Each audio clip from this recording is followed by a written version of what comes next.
Hello hi, இன்றைக்கி என்ன வீடியோவில் பார்க்க போகிறோன்னா இந்த கிட்ஸோட மேஜிக் புக். நிறைய பேர் இல்லை, எல்லா கிட்ஸுமே இப்போ வந்து வாட்டரில் ப்ளே பண்ணணும் தான் நினைக்கிறாங்க. அதுக்கு இது வந்து ஒரு பெஸ்ட் ஐடியா. இது ஓப்பன் பண்ணலாமா இப்போது? இது ஆக்சுவலி வந்து நிறைய கார்ட்டூனில் இருக்குது. இப்போ நான் வாங்கினது வந்து ஆஸ்ட்ரோனட் தீம். இந்த பெனில் வந்து நம்ம வந்து வாட்டர் ஃபில் பண்ணிவிட்டு இந்த ஒயிட் ஷீட் இருக்குது இல்லையா, இதில் நம்ம கலரிங் பண்ணோன்னா இது ஆட்டோமேட்டிக்காக வந்து விசிபிள் ஆயிரும். இந்த லெஃப்ட் சைடில் இருக்க பிக்சர்ஸ் தான் வந்து கம்பைன் பண்ணி ரைட் சைட்லேயும் கொடுத்துருக்காங்க. இது குழந்தைங்களுக்கு வந்து என்னன்னு சொல்லி கொடுக்கவும் நமக்கு ஈஸியாக இருக்கும், டக்குன்னு புரிஞ்சுக்கவும் நல்லாயிருக்கும் அவங்களுக்கு. இது ஒரு ஆக்டிவிட்டியாகவும் இருக்கும். இப்போது இதை ஓப்பன் பண்ணிவிட்டு நார்மலாக நம்ம வந்து வாட்டர் ஃபில் பண்ணிவிட்டு அந்த கேப் க்ளோஸ் பண்ணிடலாம். அவ்வளோதான் இது.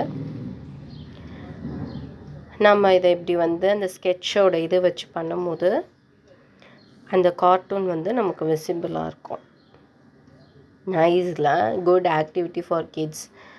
அது இந்த வாட்டரில் ப்ளே பண்ணணும்னு நினைக்கிறவங்களுக்கு இது பெஸ்ட்டு. வீடியோ பிடிச்சிருந்துச்சுன்னா என் சேனலை சப்ஸ்கிரைப் பண்ணிக்கோங்க. தேங்க்யூ.